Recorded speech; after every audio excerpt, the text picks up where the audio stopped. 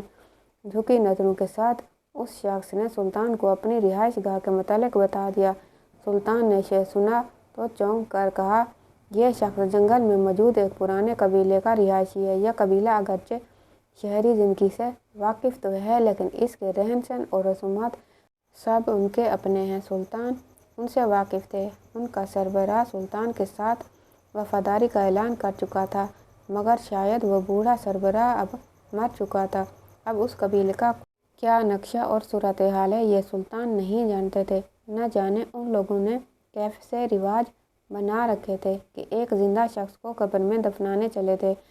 سلطان نے فیصلہ کیا کہ نماز فجر ادا کرتے ہی اس قبیلے کی جانب روانہ ہوں گے۔ سلطان نے وزیر کو حکم دیا کہ اس شخص پر کڑی نگرانی رکھی جائے۔ جس طرح سے وہ فریب دے کر موت کی اداکاری کر سکتا ہے، وہ پھر سے فرار بھی ہو سکتا ہے۔ سلطان کو اس شخص سے شک کی بو آ رہی تھی۔ فجر کی نماز ادا کرتے ہی سلطان اپنے سپاہیوں کو لے کر اس قبیلے کی جانب روانہ ہو گیا۔ قبیلہ دور دراز جنگل کے اندر تھا۔ انہیں قبرستان کے پار کر کے وہاں جانا پڑا۔ جنگل کے اندر مخصوص قسم کی جھونپڑیوں میں اس قبیلے کے لوگ آباد تھے۔ صبح کا وقت تھا اور یہ لوگ اپنے کام کاج میں مشغول تھے۔ انہوں نے جب سلطان کو اپنے سپاہیوں کے ساتھ گھوڑوں پر سوار آتے ہوئے دیکھا تو سب کے سب جمع ہونے لگے۔ جلد ہی ان کے سربراہ کو بھی اطلاع دی گئی کہ سلطان اعظم تشریف لائے ہیں۔ یہ سربراہ بھی اپنی جھونپڑی سے باہر نکل آیا۔ یہ وہی تھا جو کل رات اس شخص کو قبر میں دفن کرنے کا حکم دے رہا تھا۔ اس کے چہرے پر تشویش صاف جھلک رہی تھی، مگر وہ لوگ شاید جانتے تھے کہ سلطان ان تک ضرور پہنچیں گے۔ سلطان اپنے گھوڑے سے نیچے اترے اور اس سربراہ کے پاس پہنچے۔ دونوں نے سلام دعا کی۔ سربراہ نے سلطان کی تعظیم میں اپنا سر جھکایا اور انہیں دعوت دی کہ وہ اندر بیٹھیں تاکہ ان کی خاطر تواضع کی جا سکے۔ اس بات کا اشارہ تھا کہ یہ قبیلہ سلطان کا ابھی تک وفادار ہے۔ سلطان نے اس بات کا اندازہ کر لیا انہیں صرف ایک بات ہی سے غرض تھی کہ وہ اصل کہانی جان پائیں۔ انہوں نے سربراہ سے دو ٹوک بات کرنے کا فیصلہ کیا اور کہنے لگے، حضرت، کل رات والے واقعے کو دیکھ کر میرا ذہن بہت الجھا ہوا ہے۔ وہ شخص میری تحویل میں ہے اور زندہ ہے۔ میں جانتا ہوں کہ مجھے بتائیں کہ کس رسم و رواج کے تحت آپ اسے زندہ قبر میں اتارنے جا رہے تھے۔ یہ جرم ہے اور آپ جیسا سمجھدار انسان اس جرم کا حکم دیتے ہوئے کیوں نہ گھبرائے؟ مجھے تمام تفصیلات بتائی جائیں۔ سلطان کی بات سن کر سربراہ سوچ میں پڑ گیا۔ اس نے ایک طویل سانس بھری اور کہنے لگا، اے سلطان، میں جانتا تھا کہ آپ اس بات کی حقیقت جاننے کے لیے یہاں تک ضرور آئیں گے۔ ہم اپنے بزرگوں کے بنائے ہوئے رسم و رواج کو ابھی تک اپنائے ہوئے ہیں۔ ہمارے ہاں ایک اصول ہے کہ اگر کوئی مرد کسی کم عمر لڑکی کے ساتھ زبردستی زنا کرنے کی کوشش کرے تو ہم اسے اسی طرح زندہ قبر میں دفن کراتے ہیں تاکہ وہ اس گھٹن کو محسوس کرے جس کا شکار اس لڑکی کو کرنے جا رہا تھا۔ ہم اس رسم کو بڑا ہی مقدس مانتے ہیں۔ جس شخص کو آپ کل رات اپنے ساتھ لے گئے وہ ایسے ہی ایک فعل کا مجرم ہے اور بدقسمتی سے وہ اپنی سزا پانے سے بچ گیا۔ کل رات اگر مجھے یہ نہ ہوتا کہ آپ میرا سر قلم کر دیں گے تو میں کبھی اپنے آدمیوں کو لے کر وہاں سے فرار نہ ہوتا۔ سلطان اس آدمی کو سن کر ہکا بکا کھڑے تھے۔ انہیں کچھ اندازہ ہو رہا تھا کہ وہ شخص کسی جرم کی پاداش میں قبر میں اتارا جا رہا تھا، لیکن ان کی تسلی نہ ہوئی تھی۔ انہوں نے سربراہ سے کہا، مجھے کھل کر پوری بات بتاؤ اور ثبوت بھی مہیا کرو کہ آخر اس شخص نے کیا جرم کیا تھا۔ قبیلے کا سربراہ سلطان کو لے کر ایک جانب چل پڑا اور کہنے لگا، میں آپ کو ثبوت بھی دکھاتا ہوں اور اس بدبخت سے بھی ملاتا ہوں جو اس جرم کا شکار ہوئی ہے۔ سلطان بے تاب کہ جلد اصلیت کو جان لیں، لیکن سربراہ تو انہیں لے کر جنگل کے بیچوں بیچ راستے میں گھماتا رہا۔ بڑی دیر بعد سلطان اور اس کے سپاہی اس قبیلے کے لوگوں کے ہمراہ ایک جھونپڑی کے سامنے جا پہنچے۔ سربراہ نے آواز لگائی، ایک خاتون باہر آئی۔ سلطان معظم آپ سے ملنے آئے ہیں۔ فوراً ایک خاتون جھونپڑی کا پردہ اٹھا کر باہر آ گئی۔ یہ درمیانی کم عمر کی خاتون تھی۔ سربراہ نے سلطان کو بتایا، حضرت، یہ ایک بیوہ خاتون ہے۔ اس کی ایک ہی جوان بیٹی ہے جو ابھی کم عمر ہے۔ یہ اپنی بیٹی کی شادی اسی قبیلے کے ایک نوجوان سے کرنے والی تھی، لیکن وہ بدبخت جسے آپ نے گرفتار کیا وہ اس پر بری نظر رکھ کے بیٹھا تھا۔ وہ پکی عمر کا فرد اس کم عمر لڑکی سے شادی رچانا چاہتا تھا۔ ظاہر ہے اس کی اور اس لڑکی کی عمر میں فرق تھا۔ اس بیوہ عورت نے انکار کر دیا۔ اس بات کا بدلہ لینے کے لیے اس شخص نے رات کے اندھیرے میں اس لڑکی پر حملہ کر دیا۔ قسمت اچھی تھی کہ چند لوگوں نے اسے موقع پر ہی پکڑ لیا۔ لڑکی کو کوئی نقصان تو نہ پہنچا، مگر عین جرم کرتے ہوئے پکڑے جانے کی وجہ سے اسے معاف کرنا ممکن نہ تھا۔ رسم و رواج کے مطابق اس کی سزا یہی تھی کہ اسے زندہ دفن کر دیا جائے، اس لیے ہم سب اسے اسی رات ہی میں دفن کرنے والے تھے۔ سربراہ بات مکمل کر چکا تھا، ساری کہانی کھل چکی تھی۔ سلطان نے اس شخص کا مکر و فریب تو محل میں ہی دیکھ لیا تھا، اب انہیں یہ بھی پتہ چل گیا کہ انہوں نے کیا جرم کیا ہے۔ اب انہیں بے حد طیش آ رہا تھا۔ انہوں نے اس بیوہ عورت سے اظہار ہمدردی کیا اور انہیں مشورہ دیا کہ جلد اپنی بیٹی کی شادی کر دیں تاکہ وہ محفوظ ہو جائے۔ اب قصہ کھل چکا تھا۔ سلطان چاہتے تھے کہ جلد محل جا کر اصل مجرم کو اس کے کیے کی سزا دیں، اس لیے انہوں نے سربراہ سے اجازت چاہی، لیکن جانے سے پہلے سلطان سربراہ کو تنبیہ کی کہ وقت کے ساتھ اصول اور رواج بدل جاتے ہیں۔ اگر قبیلے کے اندر کوئی شخص جرم کرتا ہے تو اسے سزا دینے کا حق سلطان کو ہے۔ سربراہ کو چاہیے کہ وہ مجرم کو گرفتار کر کے سلطان کے محل تک پہنچا دے تاکہ سلطان جائز طریقے سے تحقیقات کر کے صحیح غلط کا فیصلہ کر سکے۔ اس طرح زندہ دفن کرنا دین اسلام کی روح سے بھی غلط ہے۔ سربراہ گیا، اس نے معافی مانگی اور سلطان سپاہیوں کے ہمراہ واپس محل آ پہنچے۔ وزیر کی کڑی نگرانی میں وہ مجرم سر جھکائے بیٹھا تھا، شاید محل سے فرار ہونے کی نئی ترکیب سوچ رہا تھا۔ سلطان نے وزیر کو کہا کہ وزیر، اس شخص کی سزا وہی ہے جو میں اسے رات کے وقت دینا چاہتا تھا۔ جن 100 کوڑوں کا حکم میں نے رات میں دیا تھا، اب وقت آ گیا ہے کہ وہ حکم پورا کیا جائے۔ وہ شخص معافی مانگنے لگا، اس کے چہرے کا رنگ فاقہ ہو گیا، لیکن سلطان صلاح الدین ایوبی رحمۃ اللہ علیہ اس کے گھناؤنے جرم کی نوعیت جانتے تھے اور اسے معاف کرنے کا ارادہ نہیں رکھتے تھے۔ وزیر نے آگے بڑھ کر پوری قوت سے کوڑے برسانے شروع کر دیے۔ سلطان گنتے جاتے تھے اور زمین پر پڑا شخص توبہ کرتا تھا۔ آئندہ وہ دنیا کی ہر لڑکی کو اپنی ماں اور بہن کی نظر سے دیکھے گا، لیکن سلطان صلاح الدین ایوبی رحمۃ اللہ علیہ کسی بھی صورت پر اس پر رحم کھانے والے نہیں تھے، کیونکہ جس طرح یہ مکار اور رانی انسان تھا، یہ کسی بھی رحم کا مستحق نہیں تھا۔ تو 100 کوڑے کھانے کے بعد وہ اپنے انجام کو جا پہنچا۔ تو آج کی ویڈیو آپ کو کیسی لگی؟ کمنٹ باکس میں رائے کا اظہار ضرور کیجیے گا اور ویڈیو کو لائک اور چینل کو سبسکرائب کرنا مت بھولیے گا۔ انشاءاللہ تعالیٰ کل اگلی ویڈیو کے ساتھ حاضر ہوں گے۔ اللہ حافظ۔